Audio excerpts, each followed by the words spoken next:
আল্লাহু আকবার, আল্লাহু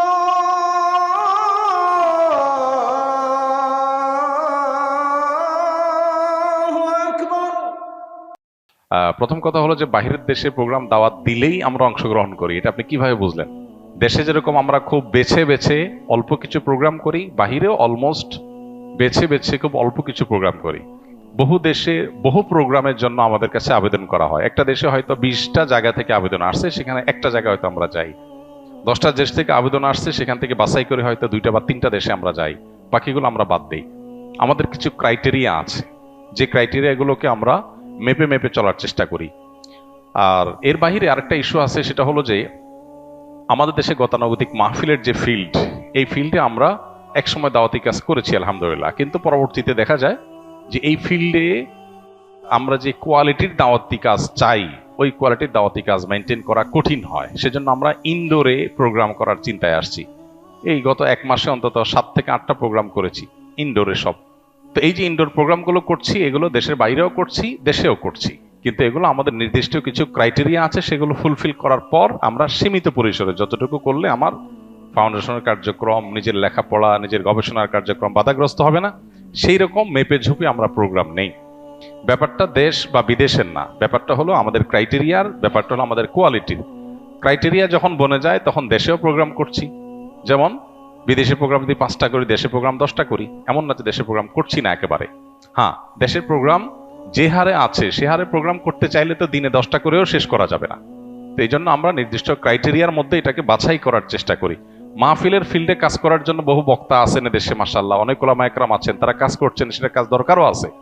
কিন্তু আমাদের মাহফিলের বাইরে অনেকগুলো কাজ আছে, যে কাজগুলোতে আমরা মনোযোগী না হলে অন্য কেউ মনোযোগী হয়তো হবে না। সেজন্য আমরা সেদিকে ফোকাস দিতে চাই, এখান থেকে কমায় আনতে চাই। দেশ থেকে ফিল্টার করে ক্রাইটেরিয়ার মধ্য দিয়ে বাছাই করার প্রক্রিয়াটা যত কঠিন, দেশের বাইরের প্রোগ্রামগুলোকে বাছাই করে আমাদের ক্রাইটেরিয়ার মধ্যে আনাটা সেই তুলনায় অনেক ইজি। কারণ আমাদের দেশে দেখা যায় এমন প্রোগ্রাম আছে যে প্রোগ্রামটা আসলে ওয়াজ মাহফিল উপরে, নামকে অস্ত ওয়াজ মাহফিল, টার্গেট আসলে অন্য কিছু। বাইরে এই ধরনের প্রোগ্রাম খুব কম হয়। এরপর আমাদের এখানে ফিল্ডের প্রোগ্রাম বেশি, বাইরে ফিল্ডের প্রোগ্রাম অলমোস্ট নাই, সব ইনডোর প্রোগ্রাম। ইনডোর প্রোগ্রাম তো আমাদের দেশেও আমরা করি, কিন্তু খুব হিসেব নিকেশ করে, খুব বাছাই করে। অতএব ইস্যুটা দেশি বিদেশে না। আর বাইরে প্রোগ্রাম আসলেই নিয়ে নাই তা না। আপনি হয়তো 5টা প্রোগ্রাম দেখছেন ফেসবুকে, এই জন্য আপনি মনে করতেছেন সবগুলো নিয়ে নিচ্ছি, আরো 50টা বাদ দিয়ে যে 5টা নিচ্ছি, সেটা তো আপনি বুঝেন নাই। ঠিক একইভাবে দেশে আমরা হয়তো অল্প পরিসরে বিভিন্ন ইউনিভার্সিটিতে, বিভিন্ন শিক্ষা প্রতিষ্ঠানে, বিভিন্ন ক্রাইটেরিয়াতে কিছু প্রোগ্রাম আমরা করি। হ্যাঁ, গণহারে যে দাওয়াতি কাজ সেটা আমরা করি না। মাহফিলের ফিল্ডটাতে আমরা যাচ্ছি না। মাহফিলের ফিল্ডে আমরা আদৌ যাবো কিনা, গেলে কিভাবে যাব, সেটা অনেক হিসাব নিকাশের ব্যাপার। কারণ আমাদের একটা মাহফিল করার জন্য দেখা যায় যে পরিমাণ সময় নিয়ে আমরা যাই, যাওয়ার পর দেখা গেল যে যে উদ্দেশ্যে করা হয়েছে ডিসিপ্লিন মেনটেন নাই, অনেক অসুবিধা তৈরি হয়। এসব কারণে আমরা ফিল্ড থেকে সরে আসছি। তো মূলত আমরা দাওয়াতি কাজের জন্য আসুন্নাহ ফাউন্ডেশন একটা অডিটোরিয়াম করেছি, প্রায় 800-900 লোক ধারণ করবে। সারা বছর সেখানে দাওয়াতি কাজ চলবে ইনশাআল্লাহ। আমরা বাহিরের দেশে, দেশের বাইরে সফরগুলো দিন যত যাবে আমরা সেগুলোকে কমিয়ে আনার চেষ্টা করব। এবং আমাদের যে নিজস্ব অডিটোরিয়াম, সেখানে আমরা বিভিন্ন পেশার মানুষের জন্য সারা বছর ব্যাপী আমরা ইনশাআল্লাহ দাওয়াতি কাজ করব। কারণ বাহিরে 7 ঘন্টা 8 ঘন্টা সফর করে গিয়ে একটা প্রোগ্রাম করার পরে দেখা যায় যে প্রোগ্রামটা যারা আয়োজন করেছেন তাদের উদ্দেশ্য, তাদের পদ্ধতি, তাদের ডিসিপ্লিন, এগুলোতে প্রচুর পরিমাণ ত্রুটি ছিল। দেখা যায় আমার সময়টা নষ্ট হয়েছে। তো এটা যেন না হয় আমরা সে বিষয়ে বিশেষভাবে খেয়াল করছি। আপনাদের সহযোগিতা এর জন্য আমাদের দরকার। জাযাকুমুল্লাহ খাইর। আমি প্রতিদিনের আমল সমূহ জানতে চাই, প্রতিদিন বার হিসাবে আলাদা কোনো আমল আছে কিনা। ভাইরা আমার, প্রাত্যহিক একজন মুসলমানের সবচেয়ে বড় আমল হলো 5 ওয়াক্ত নামাজ পড়া। পুরুষ জামাতের সাথে, মহিলা নিজের ঘরে খুব ধীরস্থিরতার সাথে সুন্দরভাবে খুশুখুজুর সাথে নামাজটা পড়া।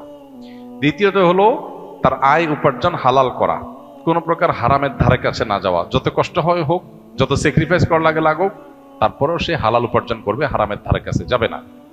তৃতীয়ত, একজন মুসলমান লক্ষ্য রাখবে যে তার প্রাত্যহিক আমলের মধ্যে কোনো মানুষের অধিকার যেন খর্ব না হয়, কারোর যেন অধিকার নষ্ট না হয়, সবার প্রাপ্য যেন পরিশোধ করা হয়। এই ব্যাপারটা তিনি সযত্নে খেয়াল রাখবেন। এর পাশাপাশি তিনি লক্ষ্য রাখবেন তার দ্বারা কোরআন হাদিসে যে সমস্ত নিষেধাজ্ঞা আছে, যেমন চোখের গুনাহ, মুখ দিয়ে মানুষের কষ্টের কারণ হওয়া, অন্তরে কার প্রতি হিংসা রাখা, আরো যত গুনাহ আছে এগুলো থেকে বেঁচে থাকা। এরপরে হলো নফল আমল। আমাদের দেশে সাধারণত মানুষ মনে করে নফল আমলটা সবচেয়ে গুরুত্বপূর্ণ। এই জন্য আমল বলতে মানুষ মনে করে যে ভাই সারাদিন সকালে কি আমল করব, দুপুরে কি আমল করব, সন্ধ্যায় কি আমল করব, কোন জিকির, কোন দোয়া পড়বো, কোনটা কতবার পড়বো, এগুলো নিয়ে আমাদের কৌতূহলের শেষ নাই।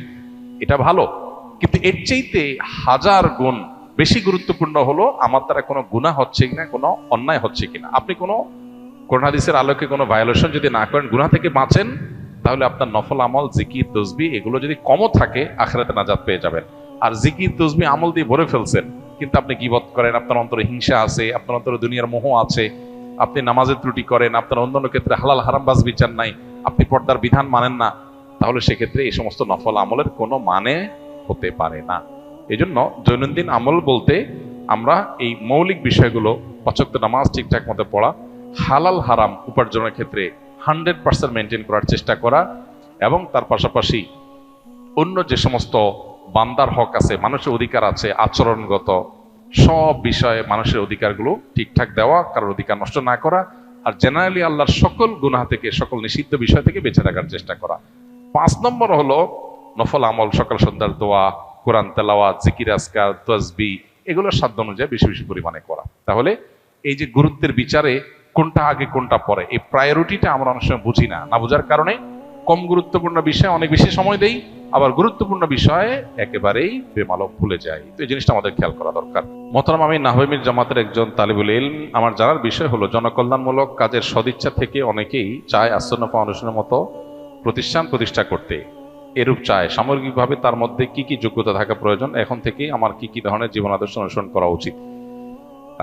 যেহেতু নাহওয়ামীর পড়েন আপনি, আপনার এখন কাজ হলো সারাদিন শুধুমাত্র নাও জরফের গর্দান টানা, এবং আপনার কাজ হলো শুধুমাত্র কিতাবপত্র পড়া।